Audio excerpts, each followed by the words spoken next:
Isang pinagpalang araw po sa bawat isa.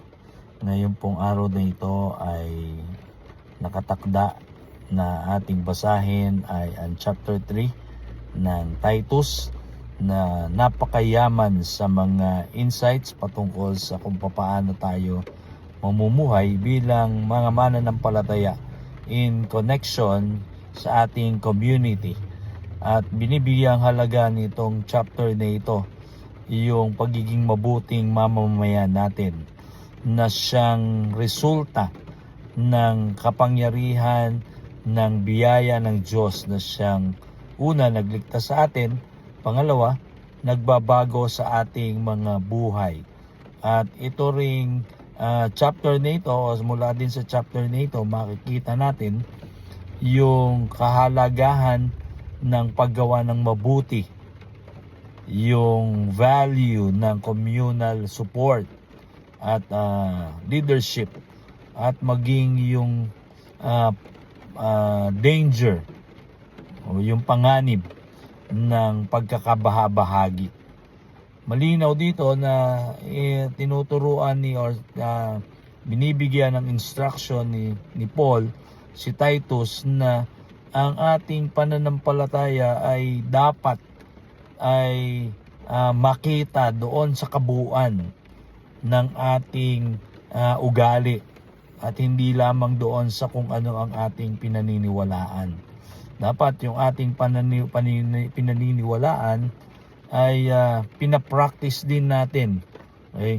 Dahil nga makapangyarihan yung Holy Spirit na siyang nagbabago sa atin. Dapat yung pagbabago nakikita sa ating mga buhay individually at in relation din doon sa ating community.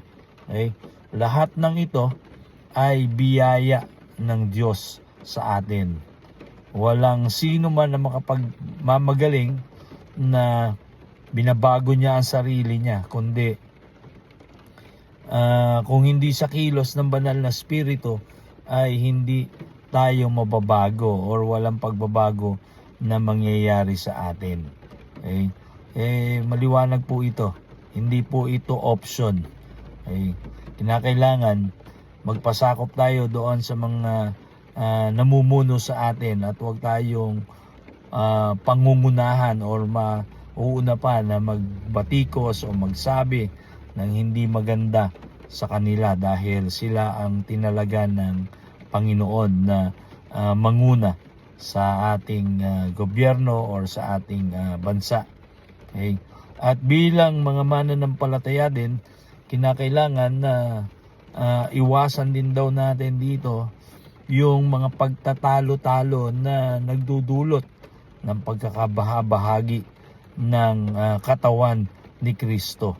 Instead, sa halip, magtuon tayo o ituon natin yung ating mga sarili sa paggawa ng mabuti sa ating kapwa, mananampalataya man yan o hindi, para mahayag ang mensahe ng kaligtasan sa mga tao na ito. Ang ganda nitong pagtatapos nitong book na ito ni Paul dito kay Titus, dahil hindi niya iniwan na nakabitin or na mangangapa ito mga mananampalataya na ito kung papaano sila mamumuhay bilang mga tunay na anak ng Diyos at pinatawad ng Diyos. Kaya mga kapatid, ito ay paalala din sa atin. Ang mensahe na ito ay very much relevant sa ating panahon dahil alam natin na ang ating pamumuhay ay hindi lamang tinitingnan ng kapwa natin mananampalataya or hindi lamang yung mga nakakakilala sa atin, kundi yung community na ating ginagalawan, nakatingin ano bang klaseng buhay meron o pagsunod meron itong tao na ito na nagsasabi na siya ay Kristiyano.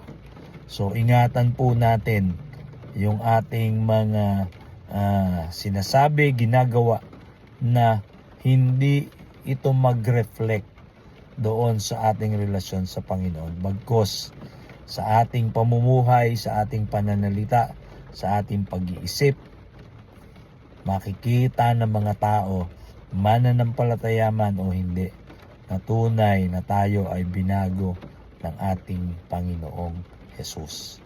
Pagpalain po kayo ng Panginoon. God bless you. God bless you.